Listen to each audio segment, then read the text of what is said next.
inscreva-se no canal. Antes de mais nada, devo dizer que essa história é um pouco deprimente e me deixa triste ao escrevê-la. Mas isso não muda o fato de que essa foi uma das noites mais assustadoras de toda a minha vida. Meu pai faleceu quando eu tinha 4 ou 5 anos. Minha mãe conheceu o David quando eu tinha 10 anos. E ele acabou me adotando alguns anos depois. Mesmo que o David não fosse meu pai biológico, ele me criou como se eu fosse sua própria filha. E eu o amava como se fosse meu pai de verdade. Deixe pra lá, eu odeio a expressão pai de verdade. Esse homem não era como um pai de verdade, ele era meu pai. Ele era um grande homem e tratava minha mãe e eu como se fôssemos as coisas mais importantes do mundo. Há alguns meses o David faleceu. Ele ficou doente de repente e morreu pouco depois. Foi triste e afetou muito a minha mãe. Ele já era idoso, mas a dor não foi menor por causa disso. Minha mãe já estava com a saúde debilitada e estávamos preocupados que isso pudesse ser a gota d'água. Algumas noites após o funeral, minha mãe começou a me ligar no meio da noite. Toda vez eu imaginava o pior. Era ruim, mas não do tipo que eu pensava. Ela estava aterrorizada. 2 noites seguidas ela ligou e afirmou que alguém estava na casa dela. Ela podia ouvir os passos e estava extremamente assustada. Meu marido e eu nos sentimos péssimos. Em ambos os dias fomos até lá e procuramos a casa inteira e não encontramos nada, absolutamente nada fora do lugar. Não parecia que alguém havia invadido. Nada foi roubado e verificamos se tudo estava trancado a 7 chaves. No terceiro dia, minha mãe implorou para eu passar a noite lá, caso o intruso aparecesse novamente. Eu poderia testemunhar e impedi-los, ou chamar a polícia, ou algo assim. Honestamente, eu achava que minha mãe estava realmente cansada e sonhando, pensando que seus sonhos eram reais ou algo do tipo. E em algum momento durante a noite eu pensei ter ouvido alguém ou algo vindo da nossa sala de jantar. Foi perturbador, porque era claramente uma voz. Por um segundo pensei que minha mãe estava certa e que pessoas estavam invadindo a casa realmente. Saí sorrateiramente do sofá e comecei a seguir o barulho. Descartei fantasmas porque realmente não sou fã disso, e comecei a pensar que talvez fosse um morador de rua ou algo assim que estivesse invadindo a casa dessa pessoa idosa. Todas essas ideias passavam pela minha cabeça a 1000 por hora, enquanto me aproximava do barulho. Quando eu estava a apenas um cômodo de distância, consegui ouvir claramente a voz. Era minha mãe. Parei de me mover furtivamente e entrei na sala de jantar. Minha mãe estava sentada na cabeceira da mesa, tendo uma conversa completa com ninguém. Era a coisa mais estranha que eu já tinha visto. Seus olhos estavam bem abertos, mas pareciam quase vidrados. Ela estava acordada e dormindo ao mesmo tempo, e nunca olhou na minha direção, mas ela sabia que eu havia entrado. Com uma voz alegre, ela disse: "Oi, querida, estou apenas aproveitando um tempo com o David."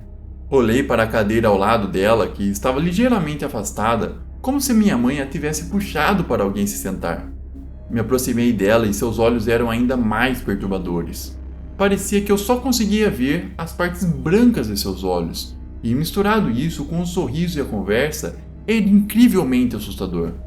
Tentei gentilmente dizer à minha mãe que o David havia falecido, e ela apenas riu. Acenou a mão na minha frente e disse: "Você é tão boba, o David está sentado aqui."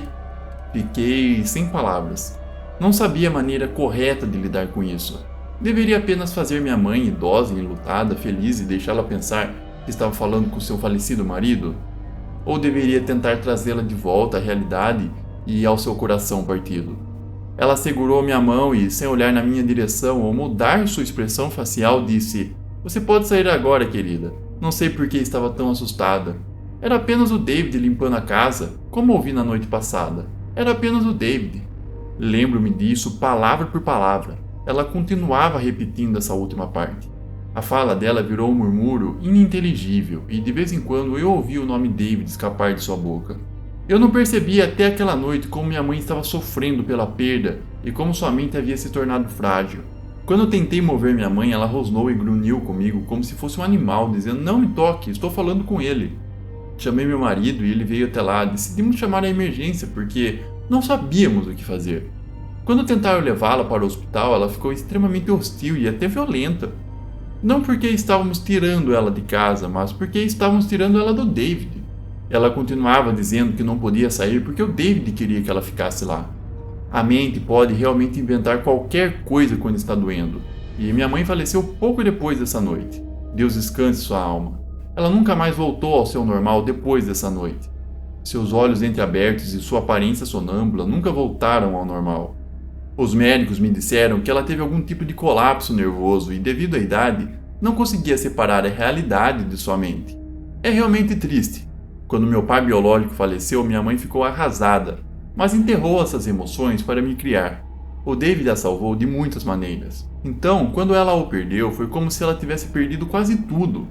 Desculpe se a minha história foi desanimadora, mas eu nunca vou esquecer como minha mãe estava agindo naquela noite.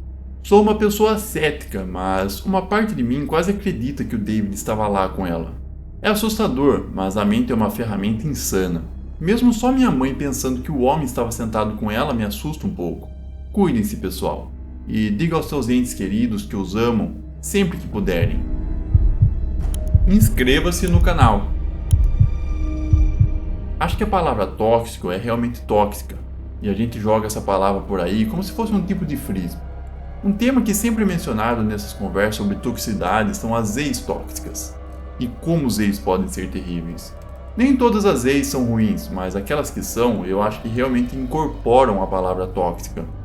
Veja bem, eu estava noivo há alguns anos atrás e isso terminou muito mal. Minha noiva arrumou um emprego a cerca de 100 km da nossa cidade natal. Então me mudei com ela e comecei uma vida lá. Eu não tinha amigos, família ou alguém para recorrer quando terminamos, e por causa do trabalho que comecei, decidi não voltar para casa por enquanto. Não é importante como as coisas terminaram, mas terminaram muito mal. Ela implorou para voltarmos, mas eu não pude me submeter a essa angústia novamente. Logo após a separação, ela ficou com a casa e eu encontrei um apartamento pequeno com um quarto. Eu só esperava poder fazer alguns novos amigos, o que eu sou realmente ruim a propósito. Algumas semanas após a separação, eu estava apenas sentado no apartamento, curtindo a tristeza, que era meu hobby favorito na época. O apartamento ficava no primeiro andar do prédio. Minhas janelas estavam no nível do solo. Apenas a minha cabeça ficava acima do solo, o resto do apartamento ficava abaixo do solo. Eu tinha uma vista adorável de nada para me ajudar a lidar com a minha depressão avassaladora na época. Uma noite, enquanto eu estava sendo um vagabundo, a energia acabou. Estava tendo uma tempestade bastante intensa e da última vez que tivemos uma tempestade assim, a energia ficou fora por várias horas. Eu sabia que não podia simplesmente ficar ali parado e como já estava tarde, não podia realmente ir a lugar nenhum de qualquer maneira, mesmo que quisesse. Então, eu acendi algumas velas que tinha e me sentei à minha mesa. Era uma mesa pequena que só cabia 2 cadeiras. Eu amava desenhar e colorir no ensino médio. E eu tinha algum talento antes de desistir disso. Esta era a oportunidade perfeita para mim poder desenhar e apenas me perder em algo que eu costumava amar tanto. Enquanto eu desenhava tentando tirar minha mente da minha ex, ouvi algo. Era um barulho alto e parecia bem perto. Infelizmente estava muito escuro para ver qualquer coisa no meu apartamento, além da pequena área em que eu estava sentado com as velas. Caminhei lentamente na direção de onde eu ouvi o barulho e perto da minha janela, fora do prédio, havia o que parecia ser uma figura. Pulei para trás porque fiquei assustado, embora soubesse que isso deveria ser loucura. Ninguém invadiria esse apartamento, eles teriam que se rastejar de barriga e praticamente entrar no apartamento. Além disso, quase ninguém nessa cidade sabe quem eu sou. Voltei para a mesa pequena, apaguei as velas para usar a escuridão a meu favor e conseguir ver pela janela melhor. Eu não sabia ao certo o que tinha visto até esse ponto, e era possível que não fosse nada. Poderia ter sido um gambá ou algo assim, tentando escapar da tempestade. Eu simplesmente não sabia. Voltei à janela e agora eu podia ver claramente. Isso não era um animal, e também não era minha imaginação. Deitada no chão, tentando abrir a janela, havia uma pessoa vestida toda de preto. Fiquei apavorado, não sabia o que fazer. A resposta óbvia era chamar a polícia ou as autoridades, mas não sei porquê, no calor do momento, isso simplesmente não me veio à mente. A única pessoa que eu realmente conhecia era minha ex-noiva, então decidi ceder ao medo e à solidão e ligar para ela pedindo ajuda. E justo quando eu apertei para chamar, uma luz pôde ser vista brilhando pela janela, e uma breve melodia de toque pôde ser ouvida. A ligação foi direto para a caixa postal depois disso, e sabendo o que estava mais provavelmente acontecendo, decidi ligar imediatamente de volta para ver se era alguma coincidência. E, claro, a luz e a melodia tocaram por uma fração de segundo antes do intruso desligar. Minha ex estava tentando invadir o meu apartamento. Por que a essa hora e nesse clima? As intenções dela eram claramente sinistras. Comecei a gritar e ela continuava tentando entrar pela janela, mas felizmente ela permaneceu trancada. Chamei a polícia e assim que ela me ouviu no telefone, a vi se levantar e correr. Contei tudo para os policiais quando chegaram e eles não acreditaram em mim imediatamente. Eles pareciam quase irritados, como se eu estivesse os incomodando com isso. Mas quando olharam pela minha janela, viram o local da terra onde alguém estava deitado e havia sinais claros de arrombamento. Finalmente concordaram em investigar e descobrir onde minha ex estava. Quando os policiais a questionaram, ela negou tudo, o que não me surpreendeu. Ela disse que estava com um novo namorado e que eu precisava seguir em frente. Esse cara também confirmou que ela estava em casa com ele durante toda a noite. Ou esse cara estava envolvido, ou ela já estava manipulando ele. Me rotularam de mentiroso e ex-louco no final. Quando mencionei que liguei para ela 2 vezes e nas 2 vezes o telefone acendeu, ela disse que o telefone dela estava quebrado, então não poderia ter sido ela. Foi o suficiente para mim. Não podia mais viver nessa cidade e agora que não me sentia mais seguro aqui, paguei uma multa por rescisão antecipada do meu aluguel e me mudei para minha casa para ficar com a minha família até me reerguer. Nunca mais ouvi falar dela e sou muito grato por isso. Minha vida está muito melhor sem essa pessoa tóxica arruinando minha vida. Inscreva-se no canal. Ser perseguido durante a noite é assustador. Já li e ouvi histórias o suficiente ao longo dos anos que estou quase dessensibilizado para a ideia de ser perseguido. Digo isso agora, mas tenho certeza de que, se estivesse sendo perseguido por algum homem louco, provavelmente pularia da minha pele. Posso dizer, no entanto, que sei em primeira mão como é estar potencialmente encarando a morte de frente. E isso, meus amigos, é a coisa mais aterrorizante do planeta. Nem sempre é o maníaco com uma faca que você precisa temer, acredite em mim. Ano passado, decidi alugar uma pequena casa de campo que ficava praticamente no meio do nada. Não gosto de gente e odeio a cidade, então só queria escapar e viver na natureza por um tempo, ouvindo as árvores, o vento e a vida selvagem. E esse lugar era adorável, a sua localização selvagem era perfeita. Eu estava nas montanhas, mas ainda tinha todo o sol da tarde. Era o mais perto do paraíso que eu já estive nessas partes. Não é incomum ver animais selvagens se aproximarem da sua casa de campo, como veados ou até ursos em alguns casos. Algumas semanas atrás, um casal de ursos veio e tentou pegar comida na minha casa de campo, mas não tiveram sucesso. Eu não estava com medo, na verdade estava empolgado. Consegui alguns vídeos fofos que vou poder aproveitar pelo resto da vida. No entanto, em uma noite na casa de campo, as coisas ficaram realmente ruins. Eu talvez tenha bebido um pouco demais e, como resultado, apaguei na poltrona, que ficava na sala principal da casa.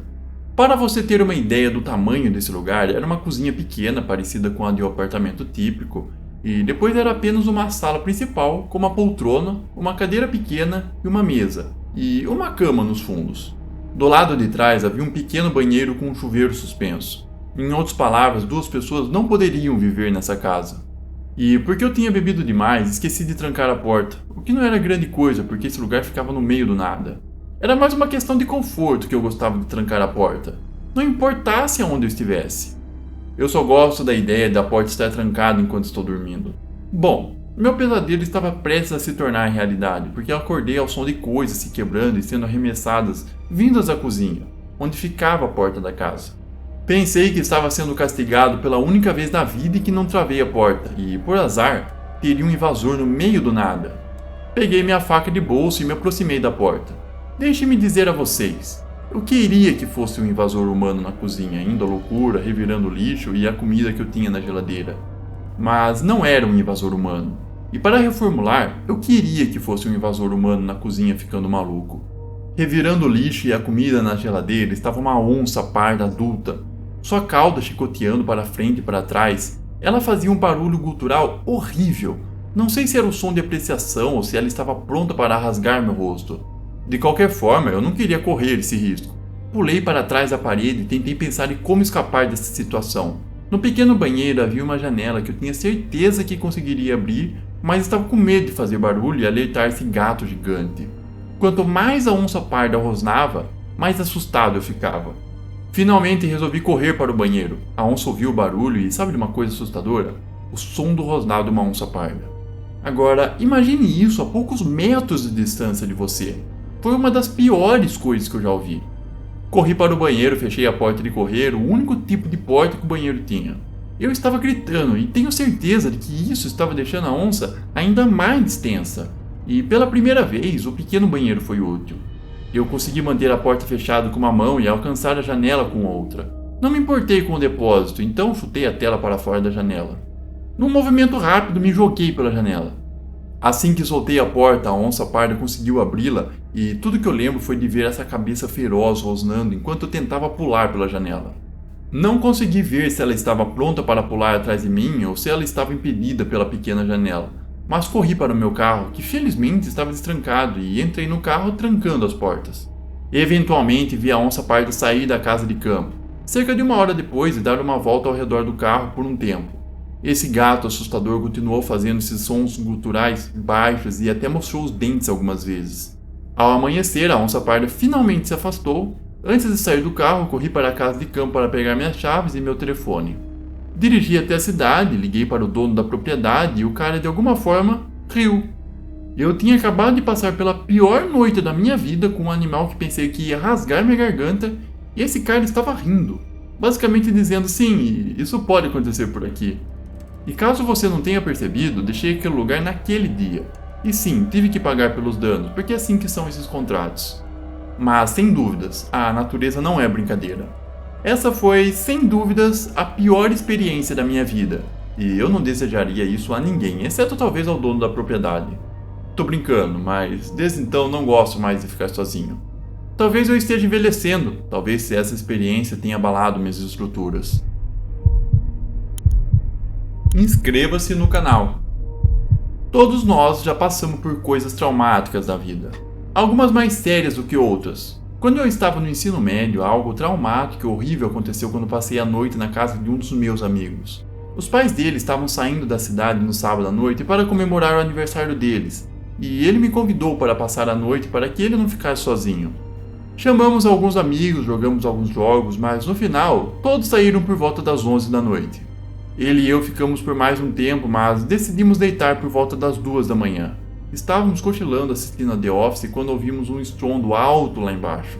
Pensei que parecia a porta, mas meu amigo disse que achava que era um vizinho e para ignorar. Ele estava bem cansado naquele momento e agora ambos estávamos quase dormindo, então não reagimos exageradamente de início. Talvez realmente fosse apenas o vizinho. Quer dizer, poderia ter sido um pássaro batendo na casa ou algo assim. E assim que nos convencemos de que não era nada com que nos preocuparmos, as batidas na porta começaram, quase em ritmo perfeito. As batidas ecoavam por toda a casa. Naquele momento não tínhamos ideia do que fazer. Isso claramente não era um vizinho, isso era a vida real e alguém estava batendo na porta às 2 da manhã, a cada poucos segundos. As batidas aconteciam de novo, às vezes mais forte, às vezes mais leve, mas não importava o tipo de batida. A simples ideia de alguém estar lá fora a essa hora era assustador o suficiente para nos deixar aterrorizados. Nós dois fomos sorrateiramente até uma das janelas para tentar ver a pessoa batendo. Ele era apenas um homem comum. Ele não parecia um viciado, um criminoso ou mesmo alguém realmente suspeito. Literalmente, ele parecia completamente normal. Estava usando o que parecia ser um bom par de tênis, jeans e uma camisa polo da Nike que você poderia usar para jogar golfe, por exemplo. Seu cabelo era curto e repartido, mas bem cuidado, e ele estava barbeado. Não era exatamente assim uma pessoa assustadora, mas mesmo assim, tão estranha e inquietante dado o horário. Ambos nos olhamos confusos, tentando processar o que estava acontecendo e pensando na maneira correta de lidar com isso. E então, ele começou a bater na porta novamente e nós pulamos. Lembre-se, eram 2 da manhã. Então poderia ter sido uma escoteira vendendo biscoito e ainda assim seria perturbador. Eu estava observando pela janela enquanto meu amigo tentava ligar para os pais dele. Ele não teve sucesso, mas continuou tentando. Ele não foi esperto o suficiente para ligar para o hotel onde quer que os pais estivessem. Finalmente o cara simplesmente foi embora, mas o alívio foi breve. Cerca de 30 segundos depois ele voltou e colocou um bilhete na porta da frente. Não bateu dessa vez, apenas deixou o bilhete e sentou-se nos degraus da frente por quase 5 minutos. Depois foi embora. Continuei olhando pela janela, mas não conseguia vê-lo. E ambos decidimos que quem quer que fosse, deveria ter ido embora. Meu amigo foi destrancar a porta e gritei para ele parar. Ele me disse que o cara tinha ido embora e que eu não precisava mais me preocupar. Queria saber o que estava escrito no bilhete. E não vou mentir, eu também queria saber. Meu amigo abriu a porta e pegou o bilhete, e enquanto ele retirava a fita da porta, ouvimos uma voz alta e retumbante ao longe. Ei, vocês aí! Congelamos e olhamos para cima. O homem que batia na porta saiu dos arbustos do outro lado da rua e começou a correr em direção à porta. Gritamos enquanto fechávamos a porta e outro homem grande saiu dos arbustos, seguindo o primeiro. Meu amigo bateu a porta com força e teve a sorte de trancá-la antes deles chegarem lá. Ambos começaram a bater na porta, não batendo, mas martelando. Olhei pela janela e vi o homem maior, que não estava lá inicialmente, batendo o ombro contra a porta. Os estrondos eram incessantes e começamos a temer o pior. Finalmente meu amigo chamou a polícia e os caras lá fora devem ter ouvido o que estávamos dizendo, porque fugiram imediatamente. A polícia chegou e felizmente conseguiu entrar em contato com os pais do meu amigo, que vieram para casa imediatamente. A pior parte de tudo isso foi o bilhete que foi colocado na porta. Era um bilhete muito violento e detalhado sobre pegar dinheiro na casa. Lembro-me de coisas como não mais fugas, não mais desculpas e várias outras coisas assim. O bilhete estava assinado com algum nome como Leroy. O pai dele negou tudo e jurou de pés juntos que não sabia quem era esse Leroy e sobre qual dinheiro ele estava falando. Lembro-me de ser muito estranho e desconfortável ao redor dessa família por um tempo, até que tudo fosse meio que esquecido. Meu amigo e eu nunca esquecemos aquela noite, no entanto, e ainda falamos sobre isso até hoje. Eu me pergunto constantemente se o pai dele estava secretamente envolvido em algo. Quero dizer, o bilhete o mencionava especificamente pelo nome. Sabia onde ele morava e depois daquela noite nunca aconteceu mais nada. Parece tão estranho, mas eu acho que não sei o suficiente sobre o submundo da cidade para saber se isso é normal ou não. Nunca obtivemos mais informações sobre aquela noite e acredite, eu tentei. Uma noite ficamos enchendo o saco do pai dele por 1 hora tentando obter informações e ele apenas revirou os olhos dizendo que devia ter sido algum idiota fazendo uma brincadeira. Talvez, seja lá o que fosse, foi uma noite horrível e uma memória horrível que eu sempre vou lembrar e até hoje não gosto de ficar sozinho em casa. Obrigado a todos por assistirem e se envolverem com essas histórias. Não esqueça de deixar o seu like e se inscrever no canal para não perder as próximas histórias que estão por vir. Se cuidem!